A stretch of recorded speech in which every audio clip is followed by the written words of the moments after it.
कानूनी पेचीदगियां फेस कर रहे हैं और किस तरीके से इस केस में आगे काम कर रहे हैं और हमारा किस तरीके से इस लड़ाई में योगदान दे रहे हैं, वो कुछ शॉर्टकट में आपको बयान करेंगे, क्योंकि कुछ बातें ऐसी है जिसको पर्दे में ही रखा जाए तो ज्यादा बेहतर है। मैं एक बार जोरदार तालियों के साथ कहूंगा कि हमारे रईस भाई का स्वागत करें और मंच के माध्यम से दो शब्द कहें। बहुत बहुत शुक्रिया। आदरणीय भावना गौड़ साहिबा, विधायक पालम विधानसभा और हमारे आपके सीतापुरी वार्ड के काउंसलर प्रवीण जी और जो भी सरकारी अफसरान यहाँ बैठे हैं और जितने भी जो भी वार्ड अध्यक्ष वगैरह हैं, हम नाम सबके लेना मुमकिन नहीं है, तो हम इस अपने वेलकम स्पीच में शामिल कर लेते हैं उन तमाम लोगों को। इस कमेटी के सदर जनाब इकबाल साहब, नायब सदर अली अहमद साहब, जनरल सेक्रेटरी अजीजुर रहमान साहब और हमारे सामने जितने लोग बैठे हैं, सब लोगों का नाम लेना अभी मुमकिन नहीं है, वक्त भी नहीं है और हालात भी नहीं है, लेकिन आप तमाम लोग हमें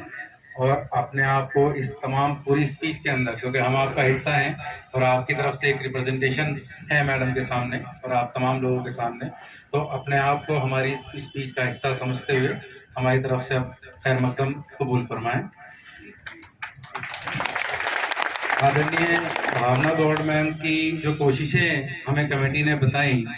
कि इस कब्रिस्तान के सिलसिले में जो परेशानियां पिछले 22 साल से आप लोग यहाँ पर या 25 साल से फेस कर रहे हैं, कि इतनी बड़ी जगह आपके पास होने के बावजूद आप लोग उसका इस्तेमाल नहीं कर पा रहे हैं। देखिए,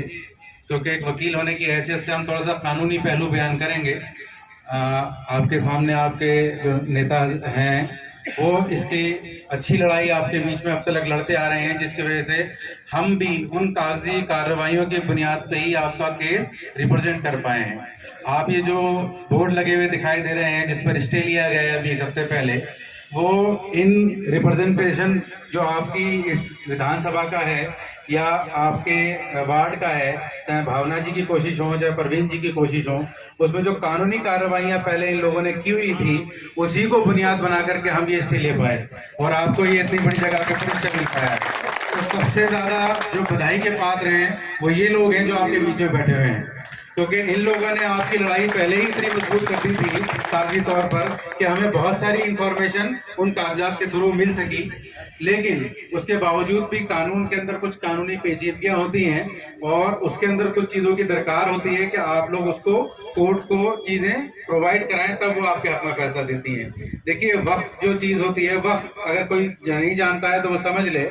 हिंदुस्तान के अंदर जो कब्रिस्तान, दरगाहें हैं, खानकाहें और दूसरी चीजें होती हैं, उनकी देखरेख की जिम्मेदारी अगर वो प्राइवेट प्रॉपर्टी नहीं है या उसकी कोई देखरेख करने वाला कोई प्राइवेट आदमी नहीं है, तो उसका देखरेख करने वाला वक्फ बोर्ड होता है स्टेट के अंदर। इसके तहत ही अंग्रेजी हुकूमत के दौर में ही वक्फ कानून बना था 1920 में, फिर वो अमेंड हुआ 30 में बना। अंग्रेजी हुकूमत के बाद जब हिंदुस्तान आज़ाद हुआ तो 1956 में आज़ाद हिंदुस्तान का पहला वक्फ एक्ट हमें हम लोगों को मिला, जो बीच बीच में अमेंड होता रहा और अभी जो करंट में है वो 1995 का वक्फ एक्ट हम लोग कानून के तहत आपको जो मिलता है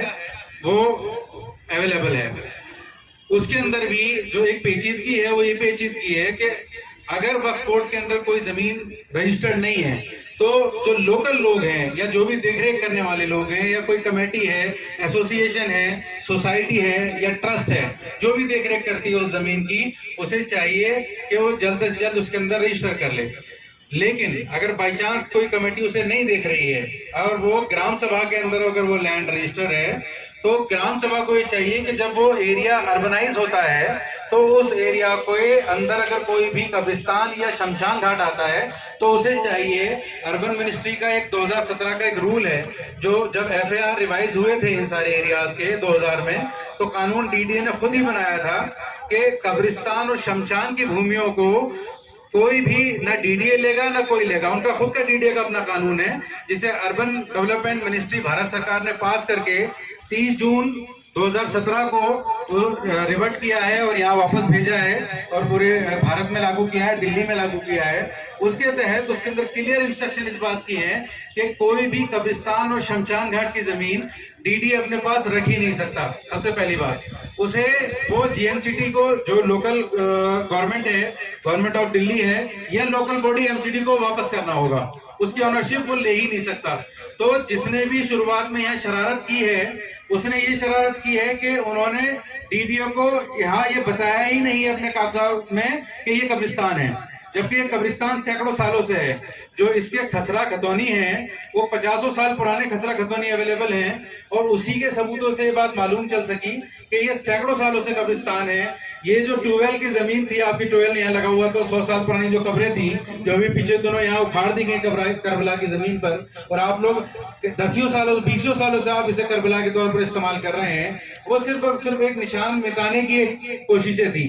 लेकिन वो आज भी नक्शों के अंदर आज भी वो आपकी करबलाएं हैं और जगह हैं। इसे कोई नहीं ले सकता आपसे। बस आपकी एक छोटी सी कोशिश ये है, मैं रिक्वेस्ट करूंगा हमारी विधायिका मैम से भी और प्रवीण जी से भी, कि आपका इस लड़ाई में थोड़ा सा मजबूती के साथ दें, और ये जो कुछ लोग इलीगल कब्जे यहाँ पर कर रहे हैं, इनको धीरे धीरे थोड़ा सा रिमूव कराएं, क्योंकि ये लोग धीरे धीरे यहाँ पर आकर के जगह को खराब कर दे रहे हैं। ये बेसिकली पूरा लैंड ही कब्रिस्तान है, और ये किसी तरीके से पहले ये कच्चा रास्ता हुआ करता था, लेकिन लोगों को आने जाने में, कब्रिस्तान में दफन करने में परेशानी होती थी, इसलिए इसको पक्का बना लिया गया। लेकिन इसका ये मतलब नहीं है कि ये आम रास्ता बन गया। ये आम रास्ते की तरह भले ही इस्तेमाल हो रहा हो, लेकिन ये कब्रिस्तान की जगह है आपकी। तो आपको इसके अंदर ये देखना है कि आपको किस तरह से इसकी केयर टेकिंग लेनी है, और जो कानूनी तौर पर आपके ऊपर अभी फिलहाल जो है, पहला तो जो मुकदमा था आपके ऊपर था, उसके अंदर भी दूसरी पार्टी की हिम्मत नहीं है कि कोर्ट के अंदर पिछली 2-1.5 रोज से वो हमारे सामने ही नहीं आ रहे। तो आपकी बार उम्मीद है पूरी कि हम उसे डिसमिस करा दें इनके केस को, और नए वाले केस के मामले में, नए केस के मामले में जिस पर जो स्पेस ने लिया है, वकील रईस अहमद साहब, वकील रईस अहमद साहब, और जिसमें जो स्टे आया है, स्टे का मतलब ये होता है कि जब तक भी कोर्ट का स्टे जमीन के ऊपर है, तो कोई भी इसके ऊपर नाजायज कब्जा नहीं कर सकता। जैसा कि आपने इसके अंदर देखा होगा, इसको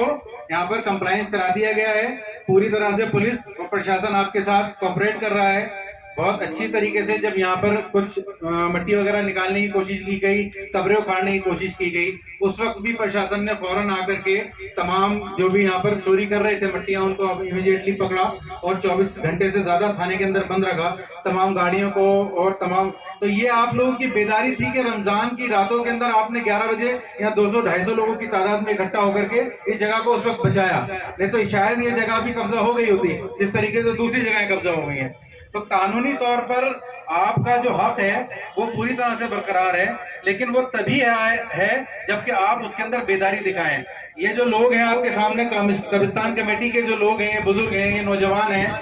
ये समझ लीजिए कि कंधे से कंधा मिला करके अगर रात को 12 बजे भी हमने कभी किसी कागज की पूर्ति के लिए बुलाया है कोर्ट के अंदर लगाने के लिए, तो ये रात को 12 बजे पहुंचे हमारे पास कागज पहुंचा करके हैं। मैम, इनकी हिम्मत मानता हूँ मैं।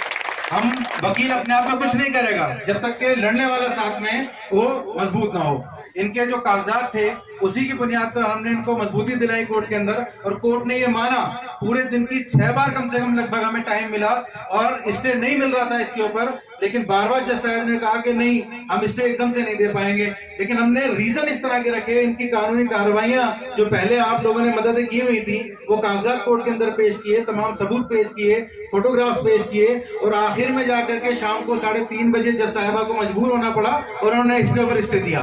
तो ये आप सब लोगों की मेहनतें हैं, बेफिक्र रहिए। ये तो अभी डिस्ट्रिक्ट कोर्ट में मामला है। अगर इस कब्रिस्तान की लड़ाई के अंदर हाई कोर्ट से लेकर के सुप्रीम कोर्ट तक भी जाना पड़ा तो हम पीछे नहीं है। शर्त ये है कि आप लोग इनके साथ रहें। स्टे दिलाने के लिए जनाब वकील साहब जिंदाबाद।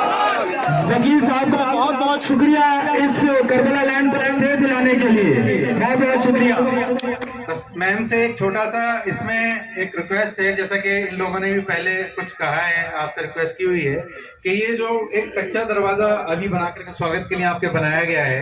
ये लोग चाहते हैं कि आप एक अपने नाम से वहां पर एक छोटा सा द्वार बना दें ताकि लोगों को ये मालूम रहे रोड पर चलते हुए कि ये आपकी जैसी जुझारू एमएलए के द्वारा ये कब्रिस्तान का काम कराया जा रहा है, और इन लोगों के लिए एक बहुत बड़ी सपोर्ट है। और बाकी Subscribe now and press the bell icon. Never miss an update.